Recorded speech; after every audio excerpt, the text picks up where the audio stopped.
Hi guys, and welcome to episode 35. We were going to have this episode connected to 34, but it was so long, so we chose to make it its own separate episode. Hope you guys enjoy.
So, other than Nintendo World, there is still a lot to do at Universal Wait, I Hollywood. don't even think we completed all of it. No, we didn't get. Our main goal was to do Nintendo World, which we did, and we did most of the things. And then it was about to be lunchtime, so we had to go get some food. And it was a rainy day, so we were already wet. So one of the major attractions at Universal is kind of a water ride. And which one was that? It's right at the exit of the whole. Of Nintendo World, yeah. Yeah. So when you warp out, you get right in front of what? You get into the Jurassic World area. The Jurassic World. So they took the old Jurassic Park ride and themed it to Jurassic World. It's like a big boat ride that you go on. It's now more expansive, and now it has its own land area pretty much too. Right, yep. And we weren't able to take any video on the ride or anything like that. One, we didn't want to get the phones wet, but I don't think they even let you do it. But it was pretty amazing to see all the animatronics, huh? And then right next to it is an amazing cafe. Oh yeah, and then we did have some lunch there. So we had some burgers, we had some chicken sandwich. Mom got the special drink, and it was pretty good for theme park food, right? It was. Yep. So that's all we did on the lower lot. When that was done, Transformers had an hour and 20. Actually, it was a 2-hour minute ride. And the Mummy was over an hour. So we went back up to the top and we took a quick stroll through Simpson Land. We didn't really do anything in Simpson Land. And we went and we took the studio tour. And that was really cool. And what was really cool about it is there was a movie filming while we were there. Yeah, so you get to go through the sets where they're doing filming. And it's amazing. It's an hour-long ride. And it's amazing all the different stuff that they show you. It is way worth it. Yeah, so we have a whole bunch of video, and should we put them on the ride with us right now? Sure. All right, we'll see you guys in a bit. If you drop your phone or you just can't wait to use the restroom, reach up, pull the ready cord, and remain seated. Please no smoking of any kind on our tour. Now be prepared. Our tour today features several tram effects, fire effects, and many, many water effects. You want your cell phones and cameras out for good photo opportunities? Just make sure they don't get wet. Finally, no selfie sticks of any kind. They're so 2016 anyways. We have officially left the theme park behind and we are entering into our movie studio. How do I know that? Take a look on your left and right hand side at some of the Universal movie classics. It goes all the way back to our very first release, which was Damon and Pythias, all the way in 1950. That is over 100 years ago. We actually just celebrated our 107th year anniversary of making movies, so it is a lot to take in for sure. Now I'm going to be pointing out a lot of different movie studios and some of your favorite films today, but the first thing I'm going to point out is actually not a movie set. It's a real working fire station. It is called Fire Station 51, and it's coming up just as we cross down the hill here on your right-hand side. It's called Fire Station 51 because it's from the TV show Emergency!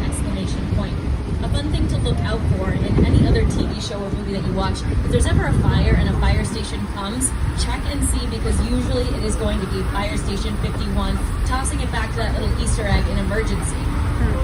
Now our tour today is going to be divided into two different sections. We have our front lot and our back lot. Our front lot is where we're headed to first, and it's where we house the majority of our sound stages. Sound stages are these large warehouse-like buildings. Their walls are about 4 times thicker than the average building, making them about 98% soundproof. Take a look down on your left-hand side at our largest and our oldest sound stage. As you can see, it is massive inside, and that's because we used to film The Voice here back when it had a live audience. Peek over your shoulder as we go down the hill so you can see what's inside of these sound stages. We're going to be approaching just a few of them as we drive forward, so if the elephant doors, meaning the stage doors, are open, definitely peek inside. You might see something that's in pre-production, meaning it's getting ready to film. You might actually see some active filming, which means it's in production. You might be seeing some base camps. Now, base camps are what sit outside of the soundstage. It's the hair and makeup trailers, the wardrobe trailers, the actors' dressing rooms, all of that really exciting stuff, and it's coming up now on your left-hand side. Now these are sound stages 7, 8, and 14. This is where we filmed the Peacock series Bel Air. That is starring Jabari Banks. It is the retelling of the 90s series, The Fresh Prince of Bel-Air, this time directed by Will Smith. We also filmed the HBO Max series Hacks that stars SAG award-winning and Emmy award-winning Jean Smart. Into that 20,000 square feet, because inside of this massive soundstage is where we also built the entirety of NASA's mission control for Apollo 13 with Ron Howard. Take a look. Realism was an essential element for Apollo 13. After all, we were recreating an important moment in American history, a moment many Americans witnessed on television. We thought about filming in Houston, Texas, where the original control room for the Apollo missions still exists. Unfortunately, NASA's engineers didn't have filmmaking in mind when they built Mission Control, since there was no room for the elaborate camera planes. Jungle. And as we drive through the concrete jungle, it might be a good transition to head over into the real jungle. I'm going to toss it over to Peter Jackson, director of King Kong. It's the original King Kong. I'm doing a lot of hate on the little boy for Instagram, so why they just We really put a lot of thought into the character and personality of Kong. He's so much more than a monster. In fact, he's not a monster. You know, he is an incredibly majestic, ancient creature. He's a person.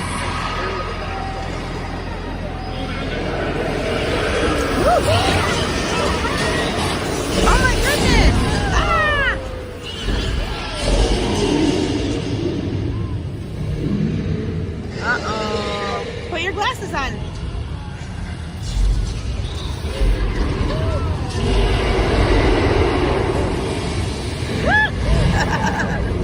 Oh no. Dennis, come see us.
Who was scared? I was scared. You guys Mike were scared. was, Abby That's was.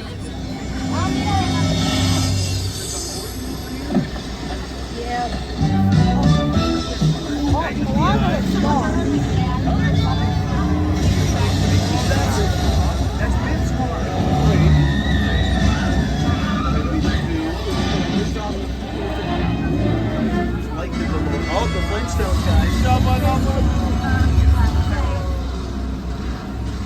Barney Rubbles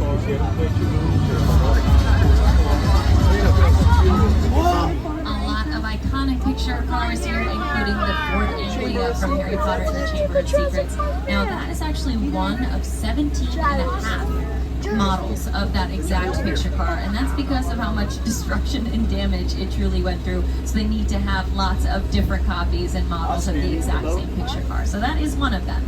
Another one that you probably stood out to you was the gyrosphere from Jurassic Park. It might have looked a little different. Maybe you thought something was missing, the glass, but it was actually never there to begin with. Coming up on your left and right hand side are the original set pieces, props, and picture cars from Jurassic Park.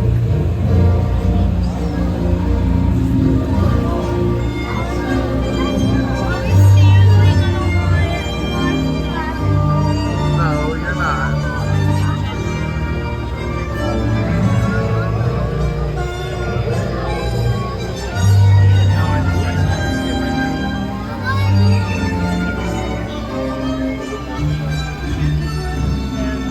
That's right, you will notice that we have dinosaur cages right on our lot. Dinosaurs are a big part of the Universal Studios family, so we do like to keep them in cages whenever we need them for filming. Wait a second, that's weird. These dinosaur cages are empty. Have you guys seen the dinosaurs? Oh, it's not exactly what we have set up here in Hollywood. Sometimes it's because we don't have access to those resources. Other times it's because we have something that might work better or something that we have greater control. Now, normally I would say we're in sunny California, but today is obviously not sunny California. We don't always get rain. We typically do not, and a lot of the times we need it for filming. So on a day that is not usually like today, if we need rain, we have to create it for ourselves. We have brought you into our old Mexico sets where we prepared a little weather demonstration for you. With the use of strobe lights and speakers hitting the top of these ceilings, we're using these sound and visual effects to create the effect of a rainstorm. What you actually need, of course, though, is the rain. So that's right, the water is coming out of these very complicated, very expensive devices. You've probably never heard of these before, but they're called sprinklers. The water is going all the way down to the bottom of the hill, and then it's being recycled all the way back to the water fountains at Disney. Water gets everywhere. It looks exactly like Someone's in the building.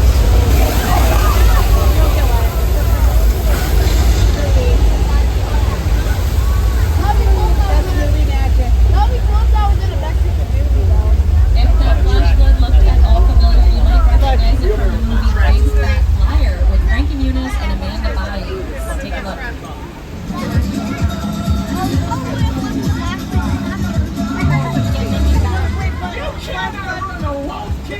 Yeah, we'll see about that.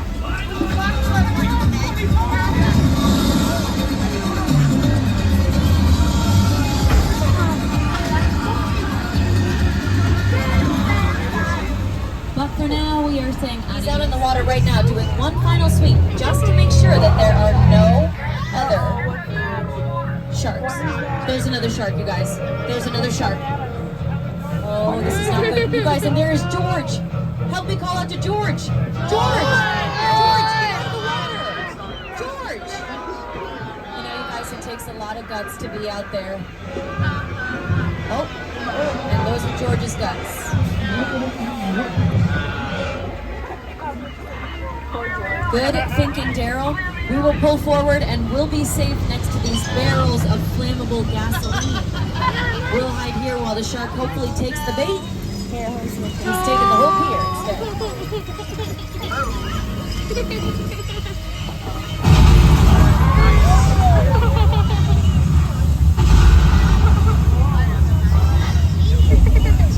Anybody got eyes on the shark?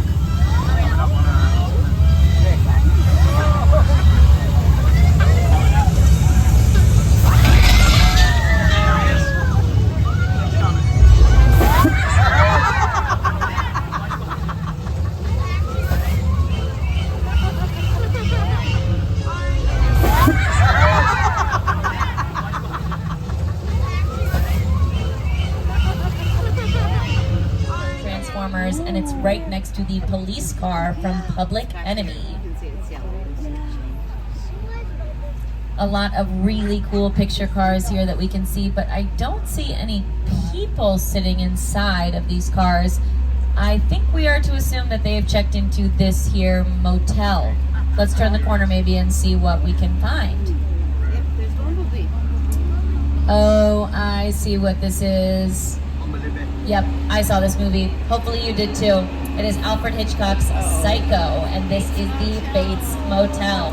Now keep an eye out because I hear the hotel manager, Norman Bates, he likes to linger around here, and that's because his house is so darn close to the actual Bates Motel. It's actually just waiting for us up at the top of the hill there. It's the Psycho house, and oh, you guys, there he is. That's Norman Bates. Oh gosh. Oh, you know, he looks stressed out. I wonder what he's up to. You know, oddly enough, I see that his customer service skills are through the roof. Like, he has such good reviews for taking care of his customers. He's probably just checking for vacancies for all of us right now. I mean... You're okay. Oh gosh. Guys, it's so nice. He's carrying his customer out to their car. Oh my gosh. Gosh, can you really find... Oh, I don't know if we were supposed to see that. Oh, no, I'm sorry, Norman. We didn't see anything. No, we'll just go. We'll just go. Sorry. I hear the Four Seasons are open.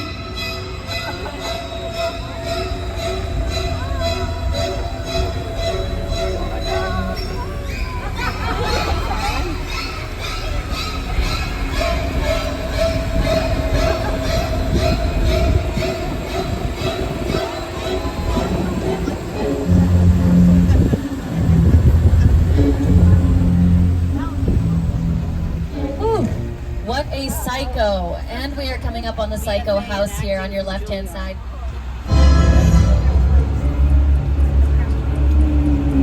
The airplane crash site set is a perfect example of a set that is all designed around the vision of Steve. Again, to sit down to talk about War of the Worlds. I thought, what if the 747 goes down right in a big neighborhood? Because it's just something you don't see. You're doing good. You're doing good. Keep pressing me. Listen, I want you to close your eyes, okay? Got them closed?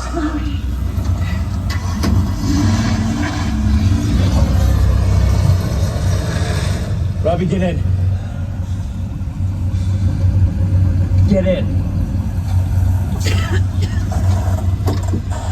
It's the LA Search and Rescue for puppies. They come in here and hire human actors to just go around and act injured in this set, and it teaches the puppies to rescue the humans.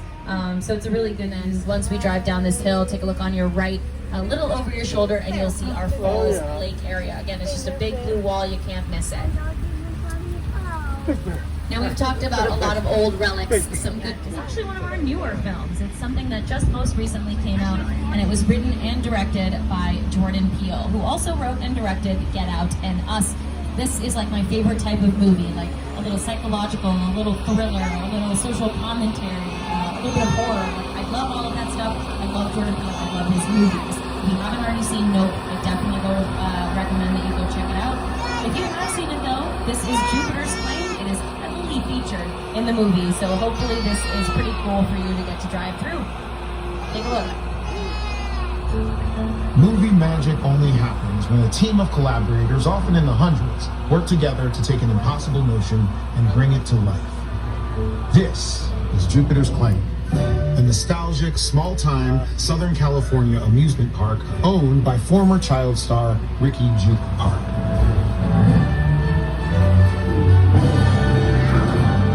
Over there, look into the winking well and have your picture taken just like the kids in that old 90s movie Kid Share. That's what this whole place is loosely based on. Remember that one? No? Right. A little further down, you can see the brand new Star Lasso experience.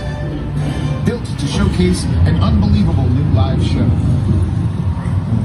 It's not looking so live anymore. Anyway, behind this Hollywood fantasy, frontier town, lies a sinister secret. It is smack dab in the center of the UFO hotspot.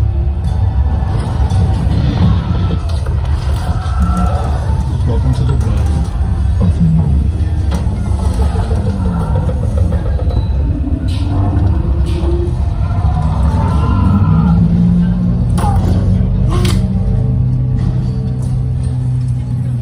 Sorry guys, this is really odd. I'm for some reason getting some sort of message. I have to put it up on the screen. Look, this might be more serious than I thought. What just happened? This is a secure line. Who are you? I'll tell you who I am, boy. I'm the reason bad guys use a nightlight. I'm the reason the boogeyman begs his mama to look under his bed. And I'm the reason you just lost control of this whole operation. My name is Special Agent Luke Hobbs of the U.S. Diplomatic Security Service. And as of 16.9 seconds ago, I'm the man in charge. The hell you are. Let me clue you in on two things, sweet cheeks. One, there's a high-value witness from the Federal Protection Program aboard your vehicle. And two, an international crime syndicate led by Owen Shaw is honing in on this. All right, so the Universal tour was pretty cool. It was. It was a long ride, but it was one of the best things we did. So after we did that, we kind of went and explored the Despicable Me and the Secret Life of Pets area, which we didn't get to ride that one, but we did Despicable Me, which was pretty fun, right? And then we exited at Super Silly Funland. yeah. So it's an area where they kind of have a round ride. It's pretty much a kid area. Yeah, it's kind of like a Dumbo, but it's with some of the characters from Despicable But Me. Abby absolutely loved it. She did, yeah. And you guys played a little bit around there, and once we got done with that, we headed over to the Wizarding World of Hogwarts, huh? Now, this is something that I'm not very familiar with, but Holly watched all the Harry Potters, and they have a little roller coaster in there, which we went and rode, and the Flight of the Gryffindor, right? Yeah. How was that? I didn't ride it, but you guys rode it. It was fine. Yeah, it wasn't supposed. It's not a big thrill ride. It's kind of a smaller one, right? Yeah, the real thrill ride was in there. I was not riding it. Oh yeah, that one in the castle. Yeah. Yeah. So while we were kind of doing the waiting in line thing, Holly went and walked around the castle. She didn't ride the ride, but she had Michael. I expect this is Dumbledore's doing. Dumbledore, unlike you, Salazar, sees the good in all people, whether or not they possess magic. I think I detect a future Quidditch player or two amongst our young visitors. Perhaps you fear meeting. You know who? A warning. Do not ride if flying makes you queasy. If pregnant or else saw him back, then leave. It's easy. You travel far. You're very near. And you know, what are some of the other things we saw there? We saw people with their wands doing magic. I tried to get them to buy me one. We saw the owls were out, right? And Mom got the butterbeer, which is like it's like a butterscotch drink. That was really good. And then that was basically our day at Universal, huh? Pretty much. Yep. So first time that we were ever there, I think we liked it. I think we'll go back. And what was your favorite thing about it out of all the rides? Studio Tour and Nintendo Land. Yep. All right. Cool. All right. Well, that's another one off of our list. Oh, and one we did buy some merch. We got shirts for the kids. Noah got the hat. We got these bands for everybody, which is a good amount, but I also am a huge fan of Jurassic World and Jurassic Park, so I had to get myself some more mugs. So I got the Jurassic World mug. What are we gonna do with all these mugs? These ones will go to my office. We don't even have. I got the old school Jurassic Park one. We have some sitting on the counter right now. Where are we gonna put them? Those are for our next videos. Don't worry about those. Where are we gonna put them? Don't worry, we'll figure it out. All right, guys. We will see you later. We'll talk to you guys later. Bye.